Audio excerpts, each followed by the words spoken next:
ओम शांति। आज हम आप लोगों के लिए लेके आए हैं मैकेनिज्म ऑफ रेस्पिरेशन।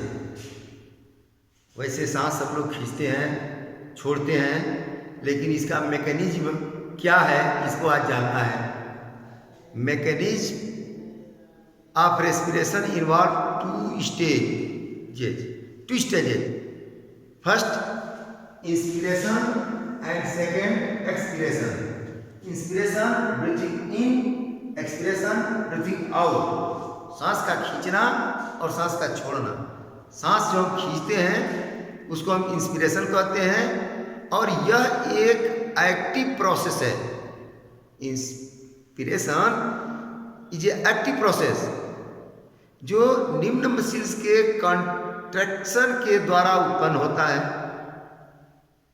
पहला, डायाफ्राम के कंट्रक्शन से वर्टिकली चेस्ट कैविटी फैलती है, अर्थात ऊपर से नीचे की ओर फैलती है।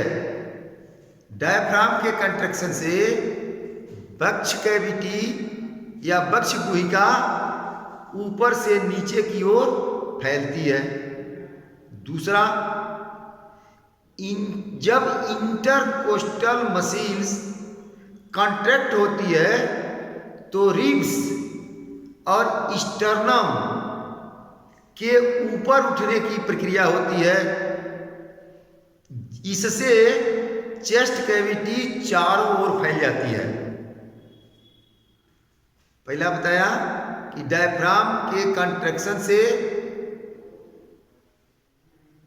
वर्टिकली चेस्ट कैविटी ऊपर से नीचे की ओर फैलती है, और दूसरा जब इंटरकोस्टल मसल्स कॉन्ट्रैक्ट होती है तो रिब और स्टर्नम के ऊपर उठने से ये उठने की प्रक्रिया होती है। इससे चेस्ट कैविटी चारों ओर फैल जाती है। तीसरा, इस अवस्था में फेफड़े फैल जाते हैं।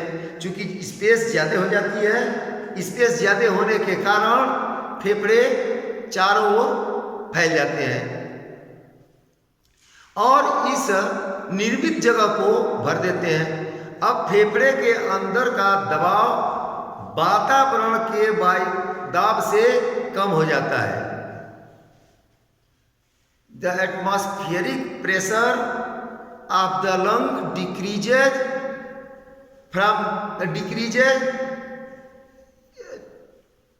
Then the atmospheric pressure.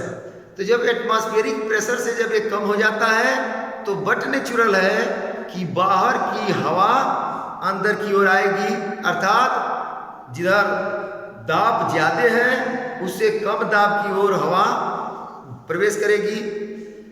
तो जब वायुमंडल के में हवा का दाब ज़्यादा होता है तो वह हवा का दाब होने के कारण हवा का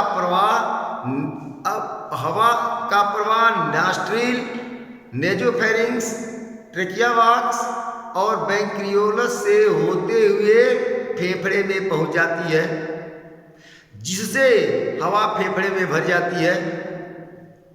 इसको कहते हैं इंस्पिरेशन, अर्थात वायु का फेफड़े में पहुंचना।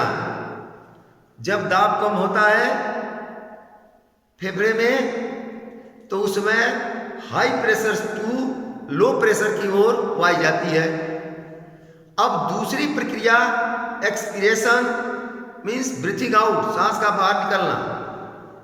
यह एक पैसिव प्रोसेस है और यह डायफ्राम तथा इंटरकोस्टल मसल्स के रिलैक्सेशन द्वारा उत्पन्न होती है।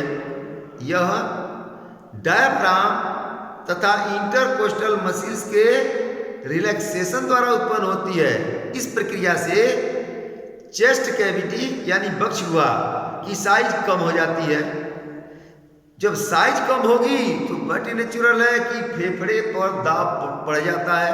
जब प्रेशर फेफड़े की ओर बढ़ेगा तो उससे फोर्सली हवा जो है बाहर की ओर निकलती है। जैसे उदाहरण के लिए कोई चीज़ इसमें हवा भर दिया जाए और दाब दिया जाए तो भाई फोर्स ये हवा जो है बाहर की ओर निकलेगी, वही प्रक्रिया होती है।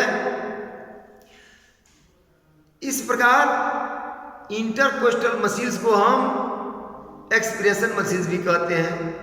एडल्ट में श्वसन की दर 16 से 18 बार प्रति मिनट होती है, जबकि यह बच्चों में इसकी संख्या अधिक होती है। जैसे उदाहरण के लिए 2 माह से 2 साल के बच्चों में यह दर 35 बार प्रति मिनट होती है, 2 साल से 6 साल तक के बच्चों में 23 बार प्रति मिनट होती है, 6 साल से और 12 साल तक के बच्चों में 20 बार प्रति मिनट होती है, 12 से 15 साल के बच्चे में यह 18 बार प्रति मिनट होती है, 15 से 21 साल तक के बच्चों में यह 16 से 18 बार तक प्रति मिनट होती है।